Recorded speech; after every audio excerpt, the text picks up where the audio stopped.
आज मोदी सरकारने, भारत सरकारने एक चांगला निर्णय घेतलेला आहे.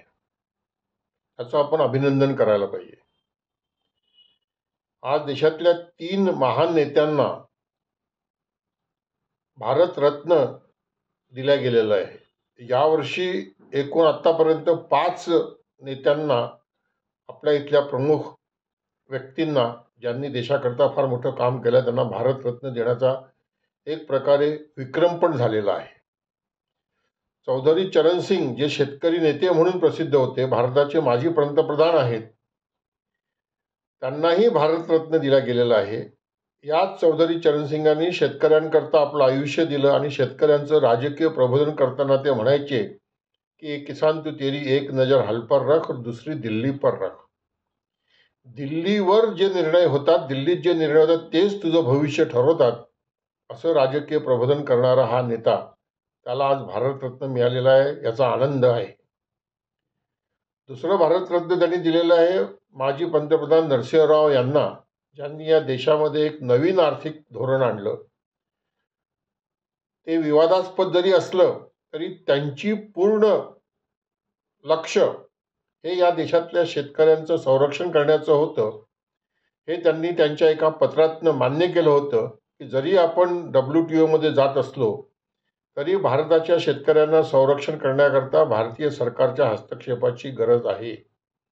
आणि त्यांचे अर्थमंत्री जेव्हा प्रधानमंत्री झाले, मनमोहन सिंगजी, त्यांनी शेतकऱ्यांचं रक्षण करण्याकरता शेतीमालाच्या आयातीवर आयात कर लावण्याची गरज आहे हे सुद्धा मान्य केलं होतं. आणि तिसरं भारतरत्न या देशाला अन्नधान्याच्या बाबतीत स्वावलंबी करणारे, हरित क्रांतीचे प्रणेते ज्याला म्हटलं जातं, आणि ज्यांच्या फार्मर्स कमिशन, शेतकरी आयोगाचा अहवाल लागू करा अशी देशभरातला शेतकरी एकमुखी मागणी करतो, ते डॉक्टर MS स्वामीनाथन यांनाही आज भारतरत्न मोदी सरकारने दिलेला आहे. आपण याचं अभिनंदन करूया. फक्त एक असं वाटतं की नरसिंहराव असो, चौधरी चरण सिंग असो, डॉक्टर स्वामीनाथन असो, या सगळ्यांची इच्छा होती की या देशातल्या शेतकऱ्यांना एक सन्मानानं नागरिक म्हणून जगता आलं पाहिजे आणि तसं त्यांच्या श्रमाचं मूल्य ठरवलं गेलं पाहिजे. आणि म्हणून त्या पद्धतीनं शेतीमालाचे भाव सुद्धा पाहिजेत. जे डॉक्टर स्वामीनाथनांनी C2+50% कॉम्प्रिहेन्सिव्ह कॉस्ट म्हटलं होतं, त्याची पूर्तता मोदी साहेबांनी, प्रधानमंत्र्यांनी विधानसभेच्या निवडणुकीमध्ये 3 राज्यात केली होती सुरुवात. गव्हाला आणि धानाला MSP पेक्षा 20% आणि 40% बोनस देऊन 3100 रुपयांनी धान आणि 2700 रुपयांनी गहू खरेदीची घोषणा केली होती, मोदींची गॅरंटी.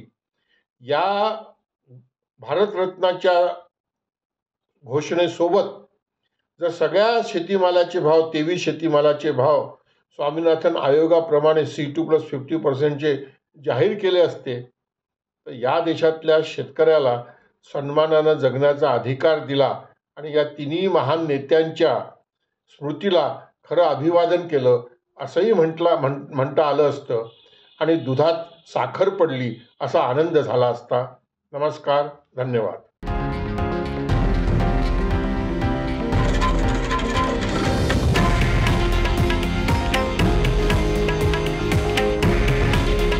हे आहे देशातील नंबर 1 न्यूज नेटवर्क आणि आपण पाहत आहात TV9 मराठी.